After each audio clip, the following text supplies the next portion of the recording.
الحمدللہ رب العالمین والصلاة والسلام علی سید الانبیاء والمرسلین اما بعد فاعوذ باللہ من الشیطان الرجیم بسم اللہ الرحمن الرحیم۔ سورۃ القصص چل رہی ہے اور اس کی تقریباً 67 آیات مکمل ہو گئی تھیں۔ آخری آیت میں اللہ تبارک و تعالی نے ارشاد فرمایا کہ فَأَمَّا مَنْ تَابَ وَآمَنَ وَعَمِلَ صَالِحًا فَعَسَىٰ أَن يَكُونَ مِنَ الْمُفْلِحِينَ، تو بہرحال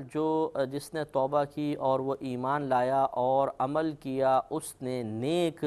تو قریب ہے کہ وہ مفلحین میں سے، فلاح پانے والوں میں سے ہو جائے۔ تو یہ ہم آپ کی خدمت میں عرض کر رہے تھے کہ جب کوئی شخص اسلام قبول کرتا ہے تو سب سے پہلے اسے جن عقائد باطلہ پر وہ تھا اس سے بیزاریت کا اظہار کروایا جائے گا، پھر وہ ایمان قبول کرے یعنی کلمہ پاک وغیرہ پڑھے، اور پھر نیک عمل کا اسٹیپ آتا ہے کہ اب وہ ساری زندگی نیک عمل کرے تو انشاءاللہ وہ کامیاب لوگوں میں سے ہو جائے گا۔ اور مسلمان چونکہ شروع سے ہی عقائد باطلہ سے الحمدللہ دور ہوتا ہے تو اس کے لیے ضروری ہے کہ وہ کبھی کبھی تجدید ایمان بھی کرتا رہے کہ ہو سکتا ہے زبان سے کوئی کلمہ کفر نکل گیا ہو، کوئی ایسا عمل بعض اوقات انسان سے ہو جاتا ہے جو کفریہ ہوتا ہے، تو احتیاطاً اس کے لیے تجدید ایمان وغیرہ چاہیے۔ لیکن چونکہ وہ پہلے ہی صاحب ایمان ہے تو اب اس کے لیے نیک عمل کا معاملہ ہوتا ہے کہ وہ نیک عمل کثرت کے ساتھ کرے اور اللہ تعالیٰ کی رضا کو حاصل کرنے کی کوشش جاری رکھے۔ آگے ارشاد فرمایا کہ وَرَبُّكَ يَخْلُقُ مَا يَشَاءُ وَيَخْتَارُ، اور تمہارا رب پیدا فرماتا ہے جسے وہ چاہتا ہے اور پسند فرماتا ہے۔ یہ اصل میں اس کا شان نزول یہ ہے کہ ولید بن مغیرہ نے یہ اعتراض خاص طور پہ نبی کریم صلی اللہ علیہ وسلم پر کیا تھا کہ اگر اللہ تعالیٰ کو پسند ہی تھا تو کسی مالدار شخص کو نبی بناتا، ان کو کیوں بنایا؟ اس پہ جواب دیا اللہ تعالیٰ نے ایک آیت کے اندر یہ آیت نازل فرمائی کہ وَرَبُّكَ يَخْلُقُ مَا يَشَاءُ، اور تمہارا رب پیدا کرتا ہے جسے چاہتا ہے، وَيَخْتَارُ، اور جسے چاہتا ہے اسے منتخب فرما لیتا ہے، اختیار کرتا ہے، پسند کر لیتا ہے۔ لہٰذا یہ اللہ کی مرضی پر موقوف ہے۔ اللہ تبارک و تعالیٰ تمہارے بنائے ہوئے معیار کے تابع نہیں ہے کہ امیروں کو مراتب ملے اور غریبوں کو کچھ نہ ملے، بلکہ اللہ تبارک و تعالیٰ جسے چاہتا ہے اس کو بلندی پر لے کر آتا ہے۔ اب اس کی مرضی ہے، چاہے وہ صاحب مال کو بلندی پر لے کر آئے، چاہے بظاہر کسی کو مال عطا نہ فرمائے تب بھی اس کو عزت عطا فرما دے، اس کی مرضی ہے۔ ما کان لہم الخیرہ، اور نہیں ہے ان کے لیے کچھ اختیار، یعنی ایسا نہیں ہے کہ ان کو کوئی اختیار ہو کہ وہ آگے لے کر آئیں کسی کو پیچھے کریں، بلکہ اللہ تبارک و تعالی جسے پسند فرماتا ہے اسی کو آگے لے کر آتا ہے۔ سبحان اللہ و تعالی عما یشرکون، پاکی ہے اللہ تبارک و تعالیٰ کو اور وہ ان سے بلند و بالا ہے جس کو وہ لوگ شریک ٹھہراتے ہیں۔ اللہ تعالیٰ اس سے بہت بلند و بالا ہے۔ وَرَبُّكَ يَعْلَمُ مَا تُكِنُّ صُدُورُهُمْ وَمَا يُعْلِنُونَ، اور تمہارا رب جانتا ہے جو کچھ ان کے سینے چھپا رہے ہیں اور جو وہ ظاہر کرتے ہیں، یعنی اللہ تعالیٰ پر کوئی چیز مخفی نہیں ہے، وہ دلوں کے احوال بھی جانتا ہے، خارج میں جو ظاہر میں چیزیں ہیں ان سب کو اللہ تعالیٰ ملاحظہ فرما رہا ہے، لہٰذا ہر ایک کی وہ گرفت فرمائے گا۔ دل میں چھپانے والا یہ نہ سمجھے کہ شاید اللہ تعالیٰ کو معلوم نہیں اور میں بچ جاؤں گا، بلکہ اگر وہ چاہے، اللہ تعالیٰ چاہے تو وساوس پر اور جو باطن کے اندر اس کے عقائد ہیں یا جو غلط نظریات ہیں اس پہ گرفت فرما لے۔ وَهُوَ اللَّهُ لَا إِلَٰهَ إِلَّا هُوَ، اور وہی اللہ تعالیٰ ہے، نہیں ہے کوئی معبود مگر وہ، اللہ تعالیٰ کے علاوہ کوئی عبادت کے لائق نہیں۔ لَهُ الْحَمْدُ فِي الْأُولَى وَالْآخِرَةِ، اسی کے لیے تعریف ہے دنیا میں اور آخرت میں۔ اللہ نے یہاں دنیا کو اولا سے تعبیر فرمایا، اولا مانے پہلی، آخرت مانے بعد والی، تو اولا سے مراد دنیا ہے، وہ پہلے ہے، پھر آخرت ہے، تو وہ اسی کے لیے تعریف ہے دنیا میں بھی آخرت میں بھی۔ دنیا میں بھی دیکھ لیجئے کہ اللہ تبارک و تعالیٰ کی جتنی تعریف ہوتی ہے کسی کی تعریف نہیں ہے، اور یہ معاملہ آخرت میں بھی ہوگا۔ وَلَهُ الْحُكْمُ وَإِلَيْهِ تُرْجَعُونَ، اور اسی کا حکم ہے، اسی کے لیے حکم ہے، یعنی حقیقتاً حکم کا اختیار اللہ تبارک و تعالیٰ کو ہی ہے اور اسی کا حکم پوری کائنات میں نافذ ہوتا ہے۔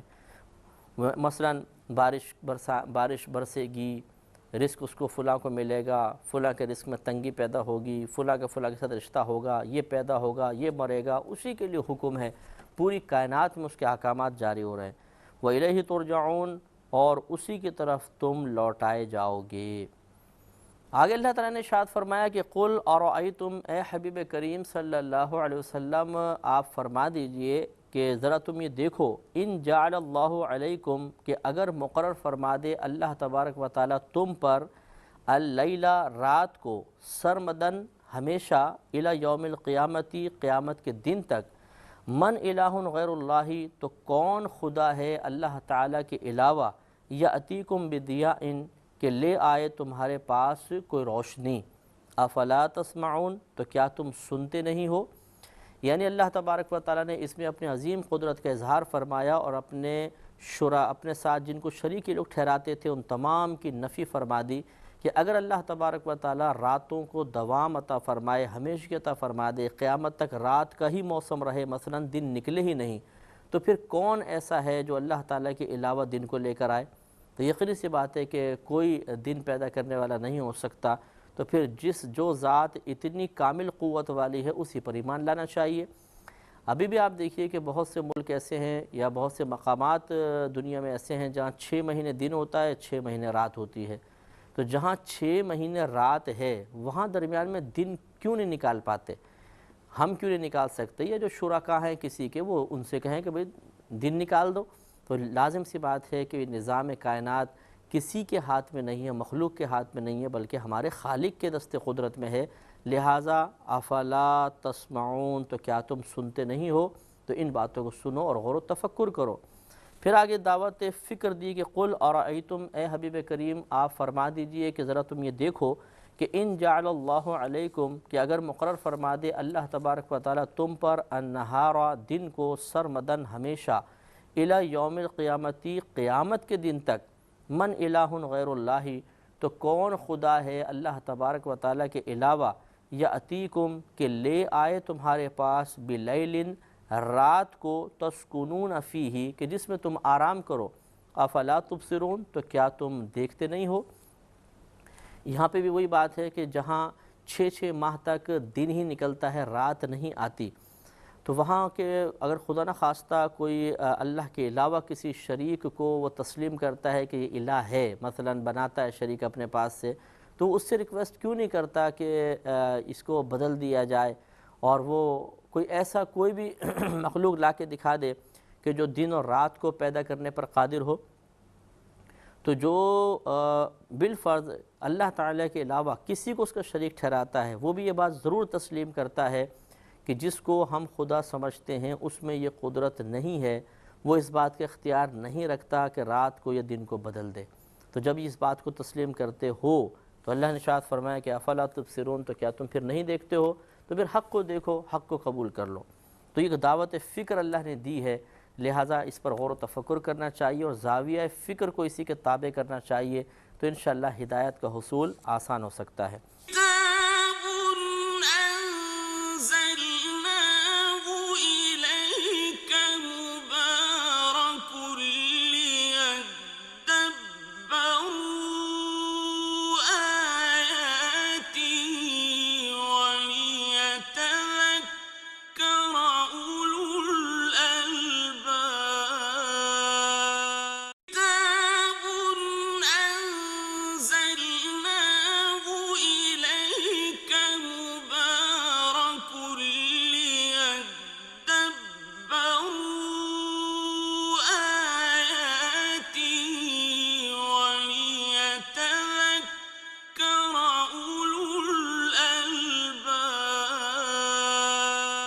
وَمِن رَحْمَتِهِ، اور اس نے اپنی رحمت سے، جعل بنایا، لَكُمُ اللَّيْلَ وَالنَّهَارَ، رات اور دن کو، کیوں بنایا ان دونوں کو؟ لِتَسْكُنُوا فِيهِ، تاکہ تم اس رات میں تو سکون حاصل کرو، وَلِتَبْتَغُوا مِن فَضْلِهِ، اور تاکہ دن میں اس کے فضل کو تلاش کرو، وَلَعَلَّكُمْ تَشْكُرُونَ، اور اس لیے اور تاکہ تم شکر گزار ہو جاؤ۔ تو کتنی پیاری بات ہے کہ اللہ تعالیٰ نے رات کا مقصد اور دن کا مقصد بیان فرما دیا کہ رات کو تو اللہ نے آرام کے لیے پیدا کیا ہے، اور دن کو اللہ تعالیٰ کے فضل کو یعنی کام وغیرہ کے لیے اللہ نے بنایا ہے۔ تو جو اس مقصد کو بدل دے، ان دونوں کے مقصود کو، تو یقینی سی بات ہے کہ اس نے ایک نظام قدرت میں دخل اندازی کی، نقصان کا شکار ہوگا۔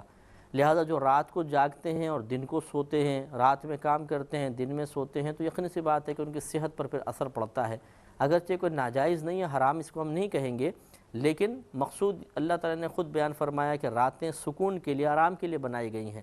اور دن کام کے لیے بنائے گئے ہیں۔ اور ڈاکٹر بھی، میڈیکل سائنس بھی اس بات کو تسلیم کرتی ہے کہ ان کے کہنے کے مطابق اگر کوئی شخص ایک رات آرام کرے اور دن میں کام کرتا رہے، اور بالفرض وہ یعنی ایک رات کا آرام 40 یعنی دن میں اگر 40 دن تک سوتا رہے بالفرض، اور ایک رات میں وہ آرام کرے، تو یہ برابر ہے۔ رات کا آرام، رات کا سکون ایک ایسی چیز ہے کہ جو دن میں آپ طویل عرصے آرام کرنے کے باوجود بھی اپنی باڈی کے لیے، اپنے جسم کے لیے وہ چیز حاصل نہیں کر سکتے جو رات میں ہے۔ اس وجہ کیا ہے کہ اس میں ہماری کوشش کا دخل ہے اور وہ اللہ تعالیٰ نے مقرر کیا ہے۔ تو قدرتی چیز میں ایک نکھار ہوتا ہے، ایک حسن ہوتا ہے، عمدگی ہوتی ہے، جودت ہوتی ہے۔ ہم جو بھی چیز اس کے مقابلے میں بنانے کی کوشش کریں گے، تیار کرنے کی کوشش کریں گے، اس میں نقص ہوگا، کمال کی کمی ہوگی اور عیوب و نقائص ہوں گے۔ آپ دیکھ لیجئے قدرتی آنکھ اور ایک ہماری بنائی ہوئی آنکھ ہے، ایک اللہ نے دانتوں کو پیدا کیا ہے، ایک ہمارے مصنوعی دانت ہوتے ہیں، کتنا فرق ہے ان تمام چیزوں کے اندر۔ جو اللہ تعالیٰ چیز پیدا فرماتا ہے وہ کچھ ہی ہوتا ہے۔ بالوں کی سیاہی آپ دیکھ لیں، جو قدرتی سیاہی ہوتی ہے اس کو دیکھ لیں، اور جو خضاب کے ذریعے حاصل کی جاتی ہے اس کو دیکھ لیجئے، فرق واضح ہے کہ جو قدرت جو چیز تیار کرتی ہے وہ بہت عمدگی رکھتی ہے، اور جو ہم لوگ تیار کرتے ہیں اس میں نقائص ہوتے ہیں۔ لہٰذا اللہ تبارک و تعالیٰ نے جس مقصد کے لیے جس چیز کو پیدا فرمایا، ہم بھی اسی مقصد کے لیے اس کو استعمال کریں تو اس سے فوائد کما حق و حاصل ہو سکتے ہیں۔ پھر اللہ تبارک و تعالیٰ نے انہیں کفار و مشرکین کا تذکرہ فرمایا کہ وَيَوْمَ يُنَادِيهِمْ، اور جس دن ندا فرمائے گا اللہ تبارک و تعالیٰ انہیں، فَيَقُولُ، تو فرمائے گا کہ أَيْنَ شُرَكَائِيَ الَّذِينَ كُنْتُمْ تَزْعُمُونَ، کہاں ہیں میرے وہ شریک کہ جنہیں تم گمان کرتے تھے کہ وہ میرے شریک ہیں، وہ کہاں ہیں؟ تو یقینی سی بات ہے کہ ان کو نہیں لا سکیں گے۔ تو یہ سوال اس لیے نہیں ہوگا کہ معاذ اللہ تعالیٰ کو علم نہیں کہ وہ کہاں ہیں، تو ذرا بتاؤ تو ان کا پتہ، بلکہ یہ ان کو عاجز کرنا، ان کو شرمندہ کرنا، ان کو مطلب احساس ان کا بڑھانا، ان کو احساس دلانا کہ تم نے غلطی کی ہے۔ تو وہاں پر وہ بہت زیادہ کفار اور مشرکین پچھتائیں گے کہ واقعی ہم نے دنیا میں اللہ تعالیٰ کو چھوڑ کر جن شرکاء کو اختیار کیا وہ بہت خسارے کا سودا تھا۔ وَنَزَعْنَا، اور ہم نکالیں گے، من کل امتن، ہر گروہ میں سے، ہر امت میں سے، شہیدن، ایک گواہ کو، یعنی جو بھی قومیں ہیں پچھلی گزری ہیں ان میں سے ہر ایک میں سے ایک گواہ کو، یعنی ان کے رسول یا نبی کو بلایا جائے گا۔ فَقُلْنَا، پھر ہم کہیں گے، ہاتو، کہ تم لاؤ، برہانکم، اپنی دلیل، یعنی اب تم اپنی دلیل لے کر آؤ کہ دنیا کے اندر جو تم رسولوں کی مخالفت کرتے تھے، شریک ٹھہراتے تھے، اس پر اب اپنے دلائل لاؤ۔ کفار سے، یعنی نبی کو کھڑا کر دیا جائے گا اور کفار سے کہا جائے گا کہ جو تم ان کے خلاف کام کرتے تھے، ان کی بات نہیں مانتے تھے، مخالفت کرتے تھے، اللہ کے شریک ٹھہراتے تھے، اب اس پر تم اپنی دلیل پیش کرو۔ تو کہاں دلیل پیش کر سکیں گے؟ فَعَلِمُوا، تو وہ جان لیں گے کہ أَنَّ الْحَقَّ لِلَّهِ، کہ بے شک حق تو اللہ کے لیے ہے، وَضَلَّ عَنْهُمْ مَا كَانُوا يَفْتَرُونَ، اور گم ہو جائیں گی ان سے وہ تمام باتیں جن کو وہ گھڑا کرتے تھے، یعنی جو دلائل دنیا میں پیش کرتے تھے وہ سب بھگ سے اڑ جائیں گے، اور یہ واضح ہو جائے گا کہ واقعی ہم لوگ جو دلیلیں دیتے تھے غلط دلیلیں تھیں، ہم نے خواہ خواہ ایک حق کو رد کیا تھا، اور اب ان کا ذہن کام کرنا چھوڑ دے گا کیونکہ انہیں خود اپنی دلیلوں کا نقص اور ان کا بودا پن ظاہر ہو جائے گا کہ یہ جو تمام جو نبی کہا کرتے تھے حق ہے، اور اس کے مقابلے میں جو ہم کہا کرتے تھے وہ بیکار باتیں تھیں، ہماری اپنی من گھڑت باتیں تھیں، اب ان کو بطور دلیل پیش کرنے کا کیا فائدہ، تو وہ خاموش ہو جائیں گے۔ تو یہاں تک اللہ تبارک و تعالیٰ نے اپنی قدرت کا عظیم اظہار اور کفار و مشرکین کی سوچ کے نقص کو بیان فرمایا، اور دعوت فکر دی کہ جب رب کریم اس کائنات میں تصرف فرما رہا ہے، کوئی اس کو تصرف سے روکنے والا نہیں، اور جس قسم کا وہ تصرف کر رہا ہے کوئی ایسا تصرف کرنے والا نہیں، تو پھر اسی رب کی عبادت کرنی چاہیے۔ اگر کرو گے تو فلاح پا جاؤ گے، نہیں کرو گے تو میدان محشر میں شرمندگی ہے، رسوائی ہے، ذلت ہے، وہاں جا کے ضرور ماننا پڑے گا کہ اللہ کا پیغام حق ہے، نبیوں کا پیغام حق ہے، لیکن پھر وہاں پچھتانا نفع نہیں دے گا۔ تو یہ قرآن ہمیں سمجھا رہا ہے کہ دنیا میں سوچو، یہاں پہ فیصلہ کرنا ہے، دنیا دارالعمل ہے، آخرت دارالجزا ہے، اگر یہاں درست فیصلہ نہیں کیا تو آخرت میں پھر بہت شرمندگی، رسوائی ہے اور ہمیشہ ہمیشہ کا عذاب ہے۔ اللہ تعالیٰ ہم سب کو دنیا میں سوچنے اور آخرت کے عذاب سے محفوظ رہنے کی توفیق عطا فرمائے۔